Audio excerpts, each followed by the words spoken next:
വേഗം കാശ് എടുക്ക അമ്മച്ചി, പോയിട്ട് വേറെ പണിയുള്ളതാ. എന്റെ പേഴ്സ് കാണുന്നില്ലല്ലോ. പേഴ്സ് കാണുന്നില്ലെന്നോ? ദേ അമ്മച്ചി വെറുതെ നമ്പർ എടുക്കല്ലേ. എന്താ മോനെ ഇങ്ങനെയൊക്കെ പറയുന്നേ? നിന്റെ കാശ് തരാതെ ഞാൻ പോവില്ല. എന്റെ കൊച്ചുമോൻ എന്നെ കാണാൻ ഇവിടെ ഇപ്പൊ വരും. നിനക്ക് തരാനുള്ള കാശ് അവൻ തരും. നിങ്ങളുടെ കൊച്ചുമോനെയും വലിയ മോനെയും കാത്തിരിക്കാനൊന്നും എനിക്ക് പറ്റില്ല. നമ്പർ ഇറക്കാതെ മര്യാദയ്ക്ക് കാശ് തരല്ലേ. അയ്യോ. ഹലോ മിസ്റ്റർ, മര്യാദല്ലേ എനിക്ക്? പ്രായം ചെന്നവരോട് ഇങ്ങനെയാണ് പെരുമാറുന്നേ, അതൊരു സ്ത്രീയോട്. മുത്തശ്ശിയൊന്നും പറ്റില്ലല്ലോ? ഇല്ല മോളെ. ഈ തള്ള പറ്റിക്കാൻ നോക്കുവാണെന്നേ. അയ്യോ മോളെ, ഞാൻ പറ്റിച്ചതൊന്നുമല്ല. കഷ്ടകാലത്തിന് ഫ്ളാറ്റിൽ നിന്ന് ഇറങ്ങിയപ്പോ ഞാൻ പേഴ്സ് എടുക്കാൻ മറന്നുപോയി. എന്റെ കൊച്ചുമോൻ ഇപ്പൊ വരും. അവൻ വന്നാൽ ഉടൻ കാശ് കൊടുക്കാന്ന് ഞാൻ പറഞ്ഞതാ. അതുവരെ വെയിറ്റ് ചെയ്യാനൊന്നും എനിക്ക് പറ്റില്ല. എനിക്ക് എന്റെ കാശ് ഇപ്പൊ കിട്ടണം. തനിക്ക് എത്ര കാശ് കിട്ടാനുള്ളത്? 500.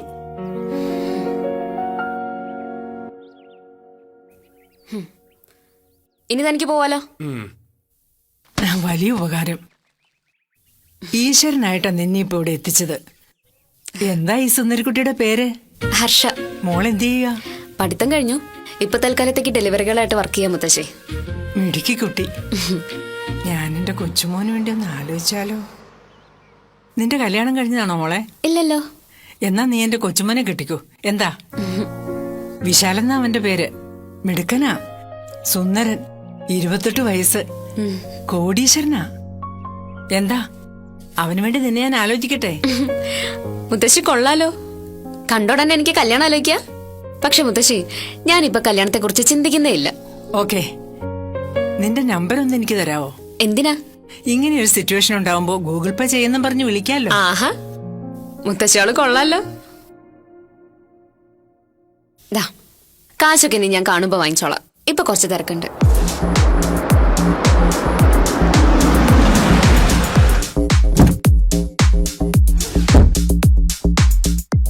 മുത്തശ്ശി, മൈ ഡിയർ.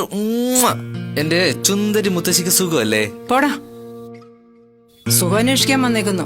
നീ ഇതെവിടെയായിരുന്നു ഇത്ര നേരം? അത് പിന്നെ മുത്തശ്ശി പുതിയ ഓഫീസിലെ വർക്കൊക്കെ ആയിട്ട്. വേണ്ട വേണ്ട, എനിക്ക് കേക്കണ്ട. നീ വൈകി എത്തിയത് കൊണ്ട് നിന്റെ ജീവിതത്തിലെ ഏറ്റവും വലിയൊരു കാര്യം നീ ഇപ്പൊ മിസ് ചെയ്തു. അതെടാ, നിന്റെ ഭാവി വധു ഇപ്പൊ ഇവിടുന്ന് അങ്ങ് പോയതേ ഉള്ളൂ. ആര്? നിന്റെ ഭാര്യയാകാൻ പോകുന്നോള്. മുത്തശ്ശി, ഹാപ്പി ബർത്ത്ഡേ. Thank you. മുത്തശ്ശി പറ, എന്ത് ഗിഫ്റ്റാ മുത്തശ്ശിക്ക് വേണ്ടേ? ഈ ബർത്ത്ഡേക്ക് ഞാൻ നിനക്കാ ഗിഫ്റ്റ് തരാൻ പോകുന്നേ. ഞാൻ പറഞ്ഞ നിന്റെ ഭാവി വധു തന്നെ. വഴി വെച്ച് കണ്ടൊരു പെണ്ണിനെയും ചുമന്നുകൊണ്ട് കിടക്കാണോ മുത്തശ്ശി ഇപ്പോഴും? അങ്ങനെ ചുമ്മാ വഴി വെച്ച് കണ്ട പെണ്ണൊന്നും അല്ല അവള്. ഈശ്വരൻ നിനക്കായി കാണിച്ചു തന്ന പെൺകുട്ടിയാ. ശരിക്കും ലക്ഷ്മി ദേവി. ലക്ഷ്മി ദേവി. മുത്തശ്ശിയുടെ പേരക്കുട്ടി കല്യാണം കഴിക്കാൻ വേണ്ടി വഴി വന്ന് നിൽക്കുകയല്ലേ? ചുമ്മാ കിറുക്ക് പറയല്ലേ? ആർക്കാടാ കിർക്ക്? ആദ്യം നീ അവളെ ഒന്ന് കണ്ടു നോക്ക്, എന്നിട്ട് തീരുമാനിക്കേ എനിക്ക് കിർക്കാണോന്ന്. മുത്തശ്ശി. ഹലോ, ഹർഷമോളല്ലേ? മോളിപ്പോ എവിടെയാ? അതെയോ, ഞാനും ഇവിടെ തന്നെയുണ്ട്, റൂഫ് ടോപ്പിലെ റെസ്റ്റോറന്റിൽ. മോളൊന്ന് ഇങ്ങോട്ട് വരാവോ? അവളീ മാളി തന്നെ ഉണ്ട്, ഇപ്പൊ വരാവന്ന്. എന്റെ മുത്തശ്ശി, ഇത് എന്ത് ഭാവിച്ചാ? എന്തിനാ കുട്ടി ഇപ്പൊ ഇങ്ങോട്ട് വിളിച്ചു വരുത്തുന്നേ? നീ ചൂടാവാതെ ആദ്യം നീ അവളെ ഒന്ന് കണ്ടു നോക്ക്, എന്നിട്ട് തീരുമാനിക്ക്. വെറുതെ. ഹായ് മുത്തശ്ശി.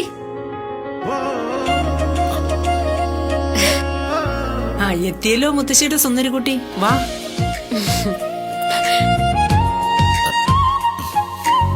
ഇരിക്ക്.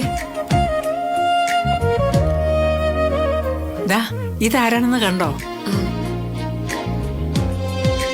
ഇതാണ് ഞാൻ പറഞ്ഞ എന്റെ കോടീശ്വരനായ കൊച്ചുമോൻ വിശാൽ. വിശാൽ രാമാനുജൻ. കണ്ടാൽ വലിയ ഗൗരവക്കാരനാണെന്നൊക്കെ തോന്നും. അതൊക്കെ ഇവന്റെ ജാടയാ. ആള് വെറും പാവാ. എന്താ നീ ഒന്നും പറയാത്തത്? ഇഷ്ടമായോ ഇവനെ? അയ്യോ മുത്തശ്ശി, ഇതെന്താ ഇങ്ങനെ? ഞാൻ ഇങ്ങനെയാ. നീ നല്ലൊരു പെൺകുട്ടിയാണെന്ന് ഇന്നലത്തെ നിന്റെ പെരുമാറ്റം കൊണ്ട് തന്നെ എനിക്ക് ബോധ്യമായി. അത്രയും മതി.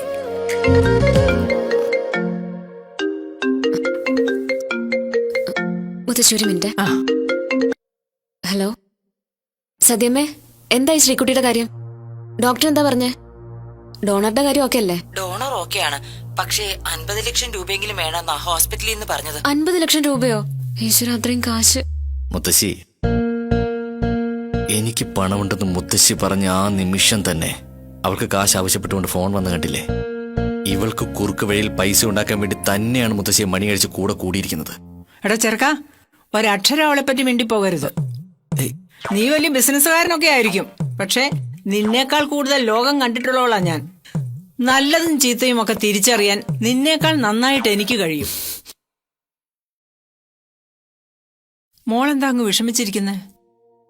മുത്തശ്ശി, നേരത്തെ ഒരു കല്യാണത്തിന്റെ കാര്യം പറഞ്ഞില്ലേ? ആ, അത് ഞാൻ സമ്മതിച്ച മുത്തശ്ശി എന്നെ ഒന്ന് സഹായിക്കോ? എന്ത് സഹായം? എനിക്ക് കുറച്ച് പണം അത്യാവശ്യമായുണ്ടാ. കുറച്ച് പണമെന്ന് പറയുമ്പോ എത്ര? ഒരു 50 ലക്ഷം. മുത്തശ്ശി കണ്ടില്ലേ, ഇപ്പൊ ഞാൻ പറഞ്ഞ കറക്റ്റ് ആയില്ലേ? നീ ഒന്ന് അടങ്ങ്. അല്ല, ഇപ്പൊ എന്താ നിനക്ക് ഇത്രയും കാശിനാവശ്യം? അത് പിന്നെ എന്റെ അനിയത്തിക്ക് വേണ്ടിട്ടാ. അവളൊരു ഹാർട്ട് പേഷ്യന്റാ. ഉടനെ സർജറി നടത്തിയില്ലെങ്കിൽ അവളുടെ ജീവൻ തന്നെ അപകടത്തിലാവും. അതുകൊണ്ടാ. നീ വിഷമിക്കണ്ട, സർജറിക്കുള്ള കാശ് ഞാൻ തരാം. മുത്തശ്ശി, മുത്തശ്ശി എന്തൊക്കെയാ പറയുന്നേ? കാശ് നമ്മൾ എങ്ങനെ കൊടുക്കുന്ന? എക്സ്ക്യൂസ് മീ, കുട്ടിയൊന്ന് വരൂ, എനിക്കൊരു കാര്യം സംസാരിക്കാനുണ്ട്. പ്ലീസ്.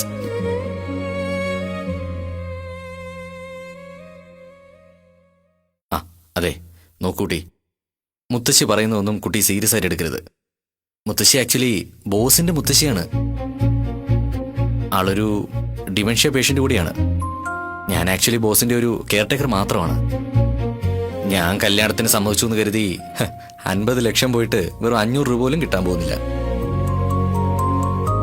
ഞാൻ താൻ വിചാരിക്കുന്ന പോലെ വലിയ മില്യനെയർ ഒന്നുമല്ല. പിന്നെ എങ്ങനെ കാശ് കിട്ടാനാ? കാശ് ഞാൻ കൊടുക്കാന്ന് പറഞ്ഞല്ലോ ഓക്ക്. മോനിഞ്ഞു വന്നേ. നിക്ക് ഒരു മിനിറ്റേ. എന്താ മുത്തശ്ശി? കാശ് ലാഭിക്കാൻ വേണ്ടി കള്ളം പറയുന്നോ? എന്റെ വാക്കു പാലിക്കാനേ എനിക്ക് നിന്റെ കാശൊന്നും വേണ്ട. മറ്റുള്ളവരുടെ സന്തോഷമാണ് എന്ത് സ്വത്തിനേക്കാളും വലുത്. മുത്തശ്ശി, നീ വിഷമിക്കണ്ട മോളെ, പണം ഞാൻ തരാം.